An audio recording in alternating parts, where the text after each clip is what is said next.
Shalom, this is Yair Davidiy speaking to you from the land of Israel.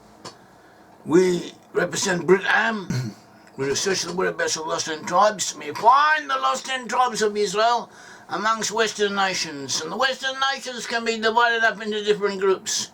You had the Celts, you had the Angles and the Saxons, you had the Vikings, people in France, people in the Netherlands. People in the Western areas belong to the lost in tribes, descend from the lost in tribes. And they reached the west. They came from the Middle East. They came from the land of Israel. They were exiled by the Assyrians, taken to the northern area of Assyria. From there they moved further northwards, and in different groups, different sections, different timetables, they moved to the west. And on the way, they changed their languages, changed their cultures, changed the associations. They differentiated. They became different one from another, even though there were certain elements of commonality between them, certain linguistic connections, certain psychological similarities. There are indications that they belong to one group. And we have evidence that they did belong to one group. They are descended from lost in tribes of Israel.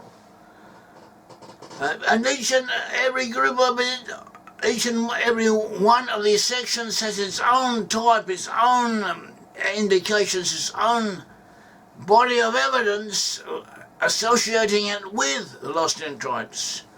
The most important association is, of course, the Bible. And a lot of biblical proofs concerning the derivation of peoples in the West, especially the peoples in the British Isles, with the lost in tribes of Israel. We also have proofs from rabbinical commentaries, from other sources, from linguistics, from all over.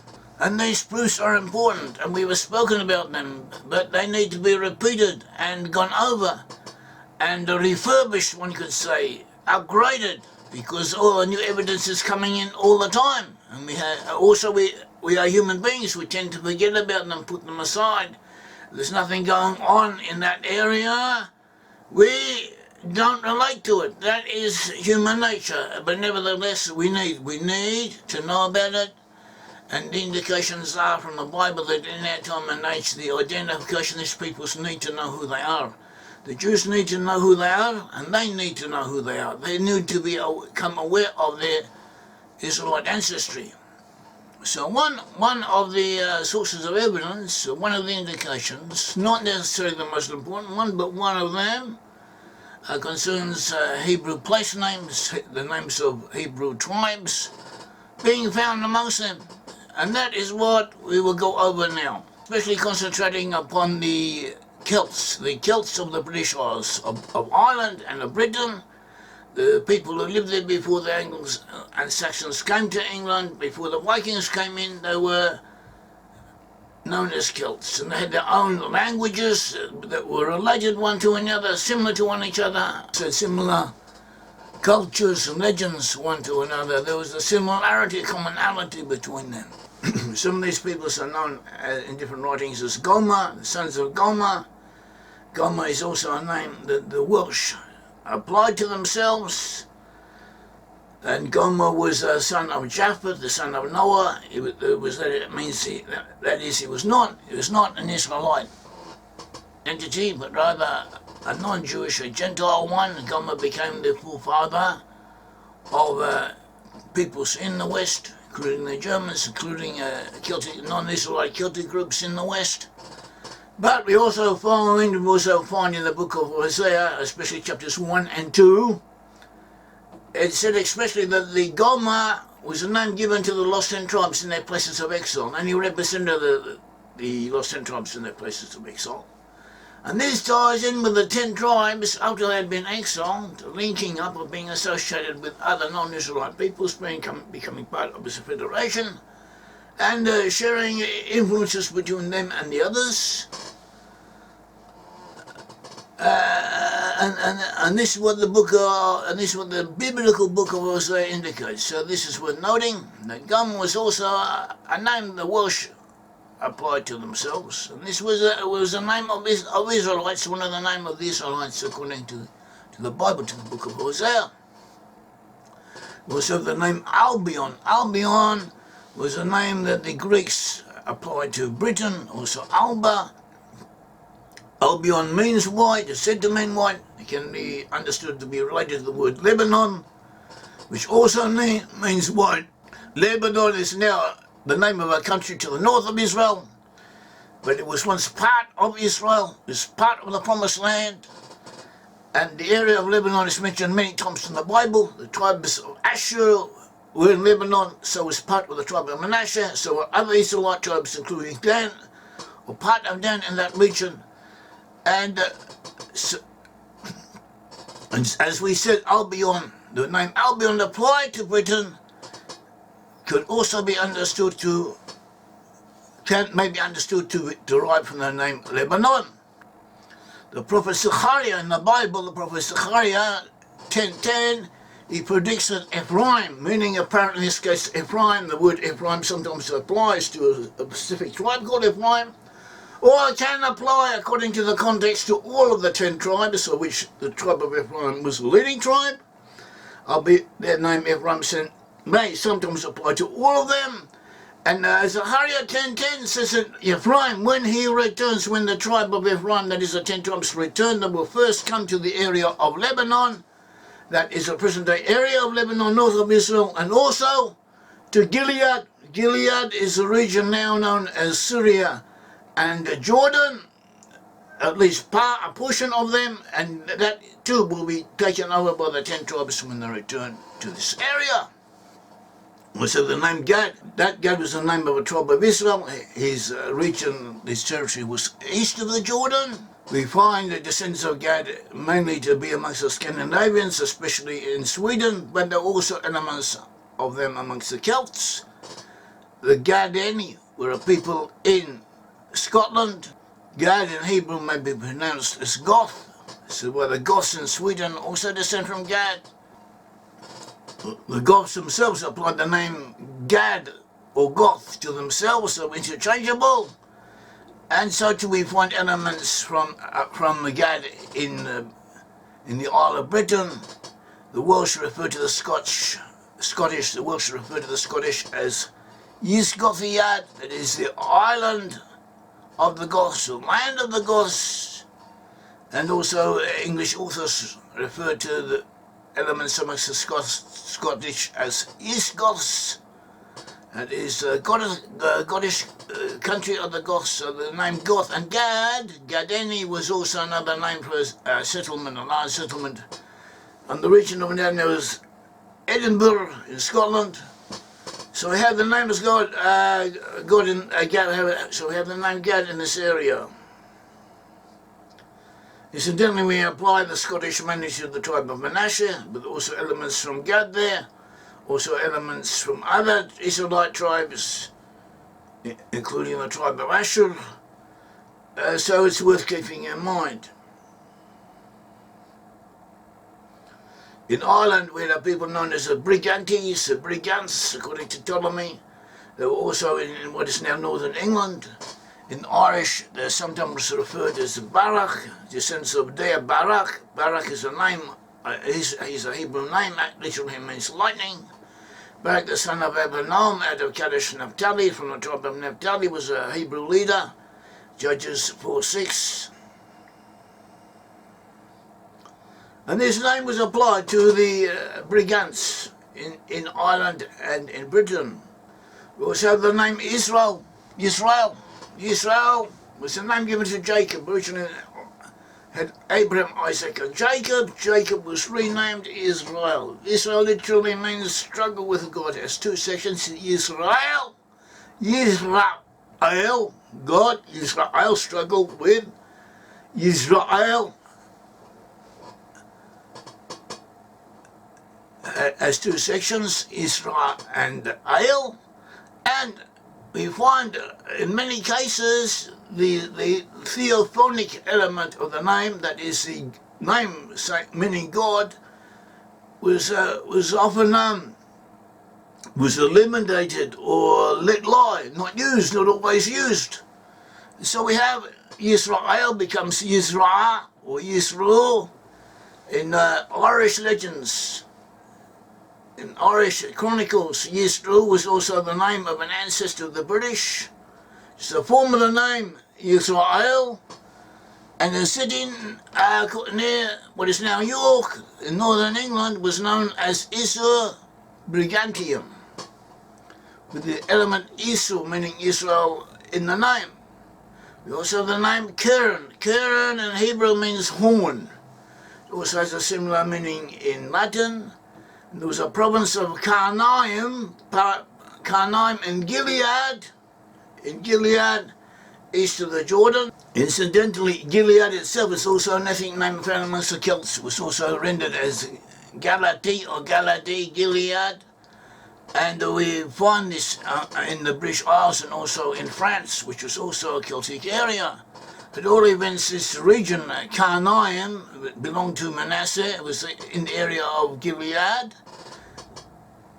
east of the Jordan, and we find the name repeated amongst different areas in Britain, different peoples. We have Kernunus, Kareni, Korenion, Korinan, Kurons, Kunanaki, Corny Wells, Cornabi, Creon, Canoni, Coreni, lots and lots of names.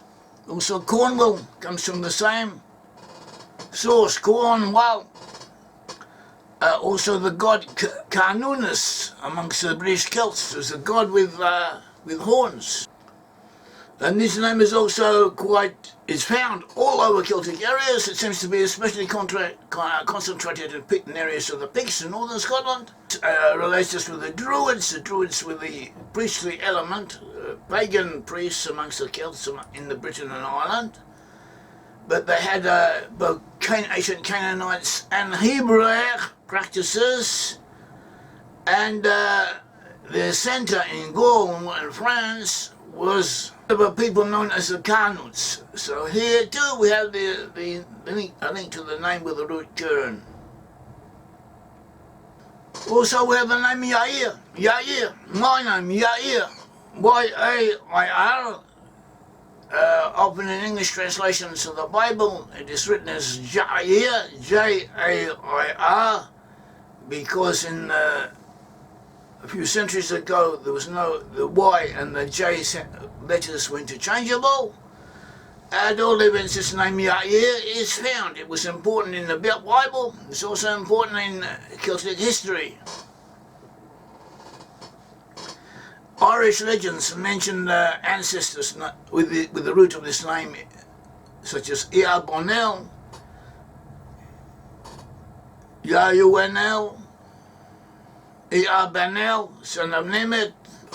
Also academic studies of Celtic place names, they notice the root E-R, E-R-I-A-R in Irish and Scottish place names, and are related to a people known by this name.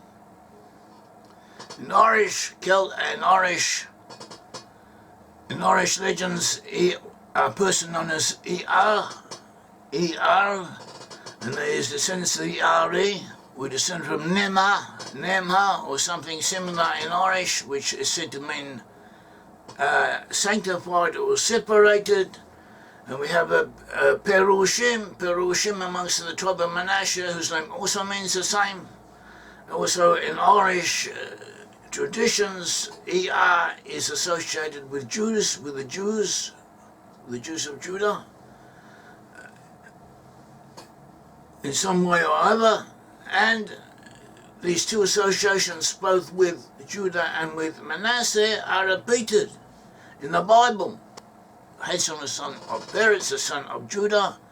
Hezron had children. It was an important section of the Jewish people, of the Judeans. He had different wives, and one of his wives, people became important elements amongst the Jews. And also we are told in the book of Chronicles that in his old age he took a daughter of Machir, the son of Manasseh. Machir was the father of Gilead, and the son of Manasseh, and he married her. And he married her when she was 60 years old, and she bore him Segub, and from Segub came a large number of descendants who had their own group of settlements known as the villages of Yair. And these villages of Yair, they were later, at first they were just to the east of the Jordan, then they continued and went further north. Eventually they bordered the bank of the Euphrates, and according to Babylonian and Mesopotamian inscriptions, they were known as peoples from that region who occasionally raided the areas east of the Euphrates River. References to this, explanations of this, were discussed by Professor Mazar, an important Israeli biblical scholar, is quoted in the Encyclopedia Biblica, and he relates these people, the Yair, to the descendants of Yair in the Bible. And Yair in the Bible was associated both with Judah, who was an element from Judah who had moved into the north and moved over and become part of the 10 tribes. So too, in Irish legends, we have the Yair as belonging both to Nemed, that is a parush, that is the section to Nemed, whose name is similar to that of a section of Manasseh, and also to Judah. So the parallelism is the same. The name Geber was a name, important name found in the Bible. The region of Yair, that is the region east of the Jordan, and Agob was one of 12 administrative districts into which Solomon divided up the kingdom of Israel. And over this region he placed Ben-Geber, the son of Geber, was a ruler over it, and also Geber, his father, Geber, the son of Uri, was appointed over all of Gilead. Gilead, as we said, is also known as Galadi or Galati, and this was an important element amongst the Celtic peoples. We find ethnic and place names with the root Geber, the same Geber name in them. We find them amongst the Celts on the continent. That is in Europe, the Guberni, the Gabretta, and also in Scotland and Ireland. We have the Gabretta in